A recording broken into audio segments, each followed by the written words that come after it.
Louvor e glória a ti, Senhor, Cristo, palavra de Deus, Cristo, palavra de Deus.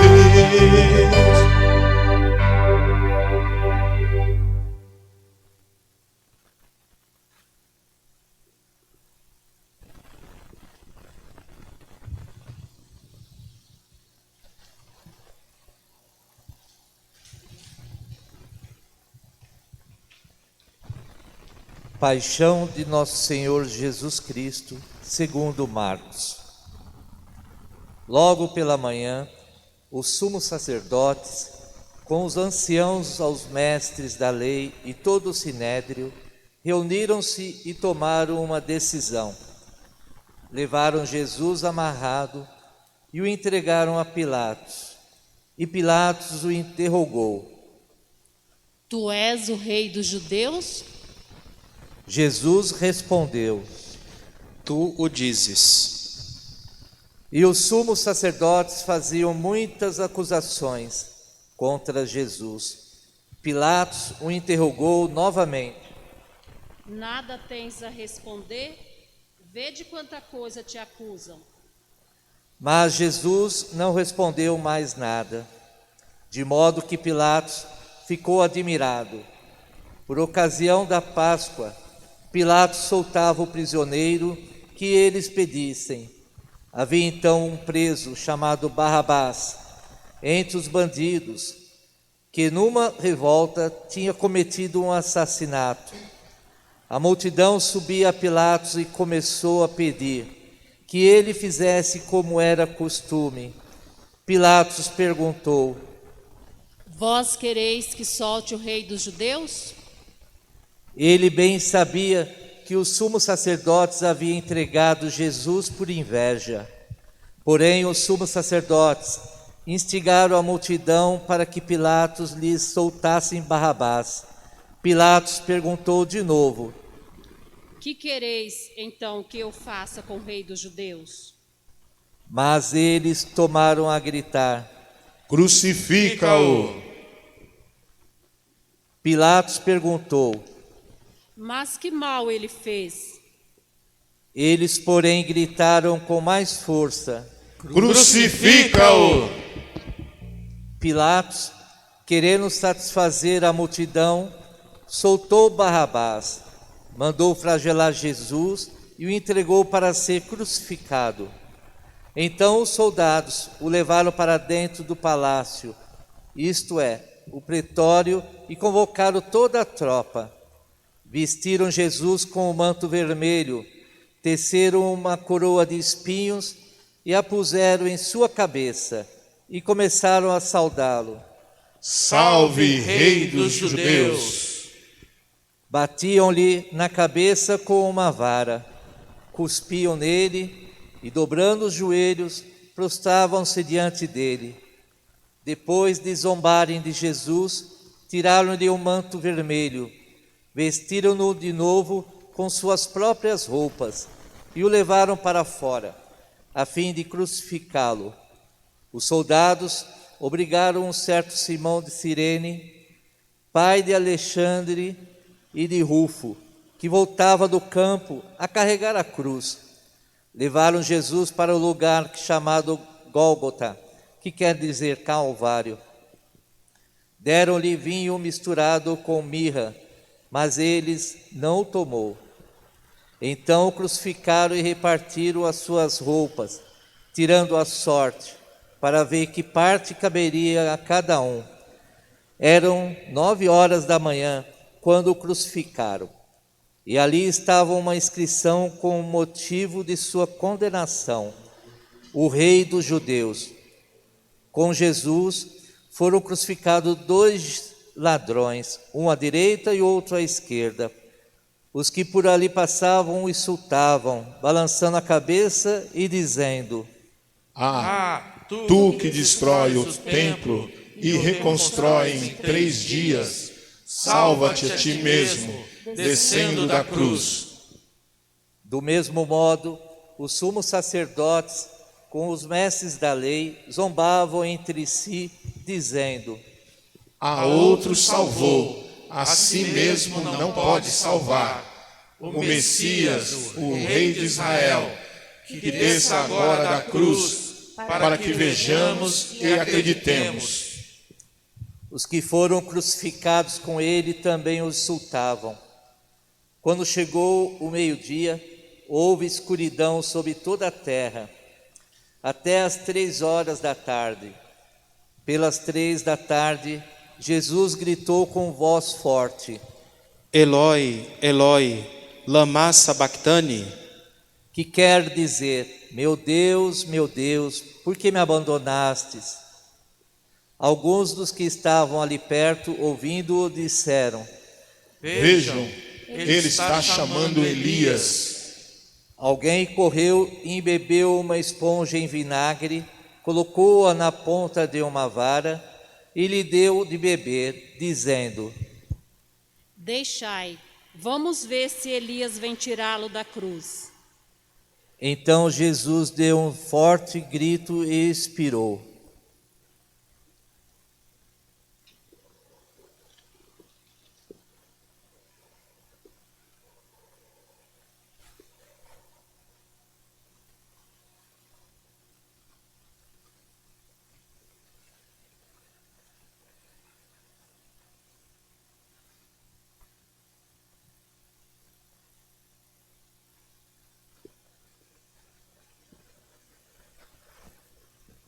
Nesse momento, a cortina do santuário rasgou-se de alto a baixo em 2 partes.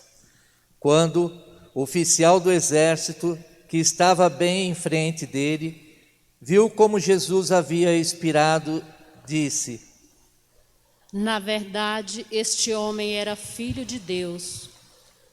Palavra da salvação. Glória a vós, Senhor.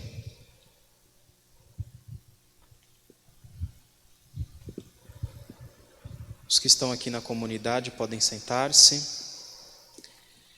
Mais uma vez eu quero acolher a você que nos acompanha através do Facebook da Paróquia de Jesus Adolescente, para iniciarmos juntos a semana principal para nós cristãos, na medida em que nela celebraremos os mistérios centrais de nossa fé, a paixão, morte e ressurreição de Jesus. Hosana ao filho de Davi, bendito que vem em nome do Senhor. Assim o povo aclamava e também acolhia Jesus, o grande rei que entrava em Jerusalém, montado num jumento. Hoje é um dia mais do que propício para que a gente grite Hosana, mas no seu significado mais profundo. Hosana não é um grito de viva, nem é um grito de louvor, mas sim um grito de misericórdia, que significa salva-nos, por favor, socorra-nos, por favor. É o que nós pedimos ao Senhor hoje. Ao título atribuído a Jesus, filho de Davi, é preciso também fazer algumas ressalvas, porque o próprio Jesus questionou as pessoas de seu tempo sobre este título. No capítulo 22 do evangelista Mateus, Jesus perguntou aos fariseus de quem o Messias seria filho, e os fariseus disseram: de Davi. E aí Jesus lhes devolveu a pergunta: como então que o próprio Davi chama o Messias de Senhor? Se Davi chama o Messias de Senhor, como pode o Messias ser seu filho? O texto diz que a pergunta de Jesus não houve resposta alguma. E de fato, do ponto de vista humano, se a gente pode dizer assim, Jesus é sim da descendência de Davi, isso é fato. Mas o Messias tinha sobretudo um caráter divino, que obviamente o torna superior a Davi e a qualquer outro. Ou seja, Jesus é identificado sim com Davi, porque na época a ideia era de que o Messias seria um novo Davi lá do Antigo Testamento, que traria um novo tempo de paz, de justiça, mas num aspecto puramente mundano e terreno. Os próprios discípulos carregavam consigo um pouco essa expectativa. Vocês devem se lembrar que quando o ressuscitado lhes aparece, no comecinho dos Atos dos Apóstolos, Jesus aparece ressuscitado aos discípulos reunidos e eles se voltam para Jesus e perguntam: Senhor, é agora o tempo em que o Senhor vai restaurar Israel? Ou seja, É agora o tempo que você vai agir como Davi agiu no passado, né? Mas Jesus não é um rei nestes moldes, obviamente. Aliás, ele mesmo disse isso a Pilatos: o meu reino não é deste mundo. Porque se foste, os meus súditos teriam combatido para que eu não fosse entregue para os judeus. E ele repete: o meu reino não é daqui. Mas a questão é, por que essa identificação entre Jesus e Davi? Hosana ao filho de Davi. Diante desta cena do Evangelho de Jesus entrando em Jerusalém montado num jumento. Primeiro que na Sagrada Escritura, quando você vira a expressão filho de, você leia também igual a. Filho de nem sempre significa filiação do ponto de vista de pai ou mãe. Tem muito a ver também com personalidade, com a missão que se exerce. Então, filho de você pode ler também quase sempre como sendo igual a. Então, por detrás deste grito, Hosana ao filho de Davi, nós estamos dizendo a Jesus: salva-nos, por favor, você que é igual a Davi. Mas por que identificar Jesus com Davi, Jesus entrando em Jerusalém montado num jumento? No Antigo Testamento, quando Davi estava prestes a morrer, essa história está no capítulo 1 do primeiro livro de Reis, Adonias, que era também filho de Davi, assumiu o trono, embora de modo ilegítimo. E aí Betsabeia, que tinha sido mulher de Urias, e também o profeta Natã, preocupados com o futuro de Salomão, fizeram com que Davi, já à beira da morte, antes de morrer, prometesse diante de todos que quem o sucederia no trono seria Salomão. E a orientação de Davi qual foi? Tomem com vocês a guarda real, fazei montar num jumento o meu filho Salomão e fazei-o descer até Giom. Lá o sacerdote Sadoc e também o profeta Natã vão ungir o rei, e vocês tocarão a trombeta e vão gritar: viva o rei Salomão! Quando o povo vê Jesus montado num jumento, entrando em Jerusalém, o povo se lembra exatamente deste episódio que aconteceu lá atrás com Salomão, que era filho de Davi. Logo, eis aí o novo Davi, Hosana ao filho de Davi. Só que o reinado de Jesus, repito, ele não era deste mundo. Esta realidade as pessoas de seu tempo não foram capazes de entender. Tanto é que a morte de Jesus se deve a uma espécie de frustração também, já que Jesus não fez as mudanças que as pessoas esperavam. Não conseguiram entender que a proposta de Jesus é mudar corações, situações que vêm do pecado, né? Por isso, os mesmos que lá atrás, hoje, né, com os ramos de oliveira, pediram a ajuda de Jesus, gritando Hosana, depois suplicaram para que Jesus fosse crucificado. Mas a morte de Jesus, além de todo o aspecto bonito que nós temos da salvação, também foi uma trama, né? De um lado, os fariseus temiam que aumentasse o número dos seguidores de Jesus e o Império Romano os esmagasse. Foi o evangelho de ontem. O que nós vamos fazer? Este homem faz muitos sinais. Se a gente deixar, todo mundo vai acreditar nele, os romanos vão vir e destruir o nosso lugar e a nossa nação. E de outro lado, Jesus também foi acusado de ser um subversivo, um homem que provoca revoltas, porque quando ele se proclama rei, ele não reconhece o poder de César. Inclusive, esta foi a acusação que Jesus recebeu, como ouvimos no Evangelho: está aqui o rei dos judeus, né? Naturalmente que a história não se encerra com todo o sofrimento de Jesus em si mesmo, porque não é isso que agrada ao Pai. A gente assiste, por exemplo, aquele filme A Paixão de Cristo e vê Jesus apanhando, sofrendo, e a gente acha que foi aquele sofrimento que fez com que o Pai nos salvasse. Não se trata disso, né? O que faz o Pai receber a oferta de Jesus é justamente o amor com que ele se entrega. Não importa se sofreu muito, se sofreu pouco, se apanhou como no filme, se não apanhou, né? O que comove, entre aspas, o coração de Deus é a entrega livre de Jesus. Por isso, na carta aos Filipenses, o apóstolo Paulo encerra o seu belíssimo hino que nós ouvimos na segunda leitura com uma expressão importante: por isso, depois de contar todo o processo da morte de Jesus, ele diz, por isso, ou seja, por conta da entrega de Jesus, Deus o exaltou e lhe deu o maior dos nomes, para que diante dele todo joelho se dobre e proclame que ele é o Senhor. E é interessante porque a este hino tem um apelo antes deste hino, no versículo anterior, que na leitura de hoje não entrou. Antes do apóstolo dizer todo este hino bonito sobre Jesus, ele pede: tenham em vós os mesmos sentimentos de Cristo Jesus. tenham em vocês os mesmos sentimentos de Cristo Jesus. Ele, aí sim a leitura, ele que sendo de condição divina, não se apegou ao ser igual a Deus, mas se humilhou, e por isso Deus o exaltou. Quem se faz o menor de todos, na eternidade se exalta, como disse o próprio Jesus. Quem se humilha será elevado, e quem se eleva será humilhado. Mas é óbvio que, portanto, não há sofrimento que dure para sempre. Não há sofrimento que não renda depois bons frutos. Talvez esse momento difícil que a gente está enfrentando com a Covid-19, a gente pode olhar para ele também e pensar o que nós estamos tirando de aprendizado de tudo isso. Em tempos como o nosso, parece que a gente experimenta também a solidão, e o grito de Jesus permanece vivo no coração de muitos: meu Deus, por que me abandonastes?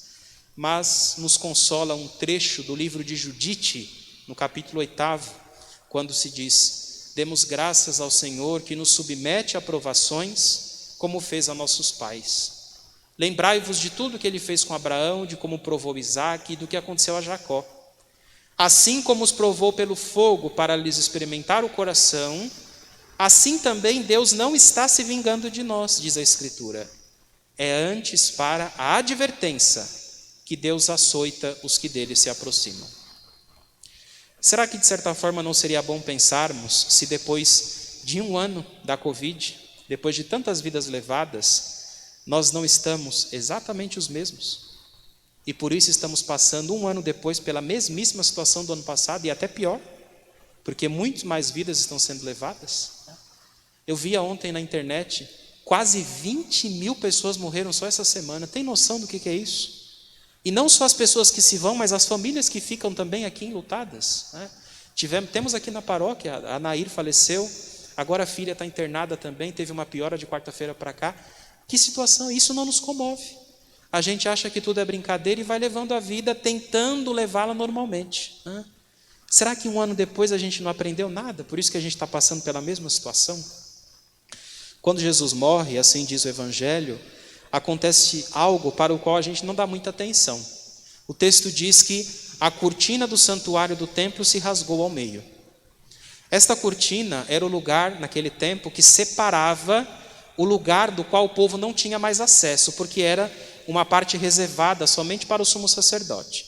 E quando Jesus morre, ela se rasga. Por quê? Para sinalizar a todos, inclusive a nós hoje, que não existe outro caminho para chegar a Deus senão Ele mesmo, que é Jesus. Eu sou o caminho, a verdade e a vida, ninguém vem ao Pai senão por mim. O catecismo antigo, chamado Catecismo Romano, tem uma passagem curiosa que está citada no nosso catecismo atual, o do João Paulo II, que diz assim, que a gente deve considerar como culpado desta falta horrível, a morte de Jesus, aqueles que continuam sendo reincidentes nos pecados. Porque diz, foram nossos crimes que arrastaram Jesus Cristo para a cruz.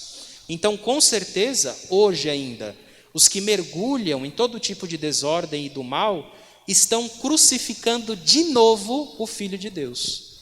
E é imperioso, diz o texto, é importante reconhecer que neste caso, o nosso crime hoje é muito maior do que o dos judeus lá atrás que crucificaram a Jesus. Porque eles, como disse o apóstolo Paulo depois, se tivessem reconhecido o Rei da Glória, não teriam crucificado.